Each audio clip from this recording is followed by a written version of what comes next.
नमस्कार मु दीप्ति स्वागत करुच्ची आम channel village food with Deepti को। आज आम पनीर बटर मसला रेसिपी प्रस्तुत करवा जानापी भिडियोटी को पूरा संपूर्ण देखूँ। ये मु गोटे बड़ चामच तेल रे 2 चामच पाखापाखि ये बटर नहीं आउ दुईटी तेजपत्र छोट छोट 4 खंड ये मु डालचीनी आ 2टी गुजराती को पकई नहीं सब को आम कि समय भाजी नेबा। किछि समय भाजी सारिला परे एबे एथिरे मु 2टी मीडियम साइज रो पियाज को एमितिका पतला पतला करी काटी रखिछि। ए सब को ऐड करी पाखापाखि 1 ରୁ 1.5 मिनिट पर्यंत भाजी नेबा। पियाज टिके भाजी हो गला परे एठी मु गोटे रसुण एठी पाखापाखि 15 ରୁ 18 कोला रसुण 1 इंच रो अदा आ 2टी पाचिला लंका आ धनिया पत्र किछि डेम्फ को इठी मु ऐड करि नेबी। आ ए सब को ऐड करि साइला बारे पाखापाखि मीडियम फ्लेम रे आमे 2 ରୁ 3 मिनिट ए सब को भाजी नेबा। जदि चैनल रे नुआ प्लीज चैनल को सब्सक्राइब करी पाखरे थिबा बेल आइकन को प्रेस करंतु जहा द्वारा हम अपलोड करूथिबा एमितिका नुआ नुआ रेसिपी आपण सर्वप्रथमे देखि परिबे। पियाज अदा रसुण टिके भाजी हो गला परे एठी मु गोटे मुठा काजू नेइची। काजू को ऐड करके पाखापाखि 2 ରୁ 3 मिनिट आमे मीडियम टू हाई फ्लेम रे सब को भाजी नेबा। आपण ए रेसिपी निहाती थरे घरे ट्राए करंतु आ किपरि लागिला मते कमेंट माध्यम रे निहाती जणाइबे। देखंतु एठी पियाज अदा रसुण ए सब टिके टिके भाजी हो गलेनी। एठी मु 3टी मीडियम साइज रो टमाटर को एमती पतला पतला स्लाइस करी नेइची। एबे ए सब को आमे भलो भाबरे 1 ରୁ 2 मिनिट भाजी नेबा। टमाटर टिके भाजी हो गला परे एथिरे आमे स्वाद अनुसार बा 1 चामच एठी मु लूण ऐड करि नेउछि आ आधा चामच पाखापाखि एठी मु हळदी गुंड ऐड करि नेउछि। एबे ए सब को आमे भलो भाबरे मिसाइ नेबा। जदि चैनल रे नुआ प्लीज चैनल को सब्सक्राइब करी पाखरे थिया बेल आइकन को प्रेस करंतु आउ ए वीडियोटी को गोटे लाइक करंतु। आशा करुछि ए रेसिपी आपन को निहाती पसंद आसीबो। एबे एथिरे मु आधा ग्लास रु कम एठी मु पानी ऐड करि नेछि। आकु आमे कवर करी 5 ରୁ 7 मिनिट बा टमाटर टिके सॉफ्ट होआ पर्यंत कवर करी सिझिबा पई छाडी नेबा। एबे देखंतु 5 ରୁ 7 मिनिट परे पियाज टमाटर ए सब भलो भाबरे सिझी सारिछि। एबे आमे फ्लेम को ऑफ करि नेबा। एबे एथिरु मु तेजपत्र को काढी नेबी। आपण चाहिले सबतक गोटा मसला को मध्य काढी परिबे।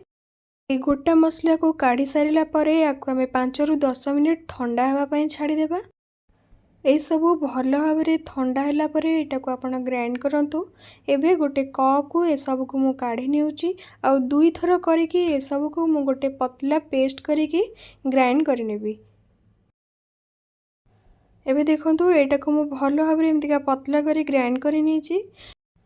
आपण जे कोनोसी छणा साहाय्य रे एटा को पूरा भलो भाबरे एमतिका छाणी नियंतु आर कदड़ा अंश को आमे पूरा अलगा करि नेबा। देखंतु एठी मु 2 कप पूरा भलो भाबरे एमतिका पेस्ट करि नेछि आ एटा को भलो भाबरे छाणी के एथिरु खदड़ा अंश तक मु अलगा करि नेबी। ए खदड़ा अंश सब को आमे काढी नेबा। देखंतु एटे केते बढ़िया स्मूथ पेस्ट टी रेडी होई सारछि। चलंतु एबे हम नेक्स्ट प्रोसेस को जिबा। एबे गोटे कढ़ाई बसाई नेबा। एथिरे मु 1 चामच तेल देई नेछि आ 2 चामच एथिरे हमें बटर ऐड करि नेबा।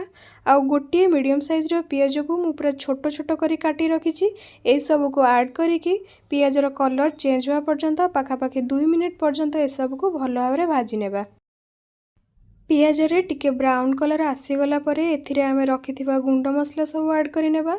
एठी देखंतु एठी मु आधा चामच जीरा गुंड 1 चामच धनिया गुंड जेहेतु आमे आगरू लूण ऐड करिछे एबे पनीर अनुसार आमे एठी आधा चामच लूण 1 चामच काश्मीरी रेड चिली पाउडर आधा चामच हळदी गुंड और आधा चामच एठी मु गरम मसला ऐड करि नेबी। आ फ्लेम को पूरा लो करिकि ए सब को आमे पाखापाखि 30 सेकेंड पर्यंत टिके भाजी नेबा। ए सब टिके भाजी हो गला परे एथिरे आमे करिकि रखिथिबा पेस्ट को मध्य ऐड करि नेबा। आगरू प्रस्तुत कर रखिथिबा ए मसला को आमे एबे एथिरे ऐड करि नेबा आ ए सब को भलो भाबरे मिसेई 3 ରୁ 4 मिनिट पर्यंत फुटिबा पई छाडी नेबा।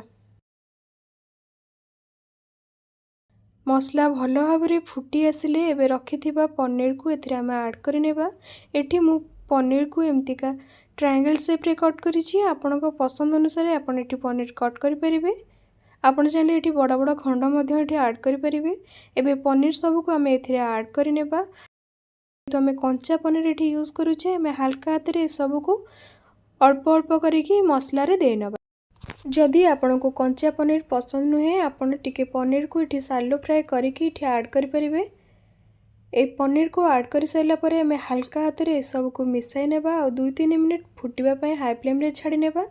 देखंतु एबे 2-3 मिनिट परे मु फ्लेम को ऑफ कर नेउछि आउ किछि कस्तूरी मेथी पत्र एबे एथरे हमें ऐड कर नेबा जहा द्वारा बहुत ही बढ़िया फ्लेवर आसी थाए। आशा करुछि आज रेसिपी आपण मानको निहाती पसंद आसीथिबो। जदि ए रेसिपी आपनको पसंद आसी थाए प्लीज चैनल को सब्सक्राइब करी पाखरे थिया बेल आइकन को प्रेस करंतु आउ एई रेसिपी को आपण घरे निहाती थरे ट्राई करंतु। रुटी परोटा नान सहित ए रेसिपीटी बहुत ही बढ़िया लगी थाए खाइबा पे। आपण को चाहिले मध्य भात सहित खाई परिबे। आउ ए रेसिपी किपरि लागला मते कमेंट रे निहाती जणांतु। Village food with Deepti channel को सब्सक्राइब करी मते सपोर्ट करंतु। रहुछि नमस्कार।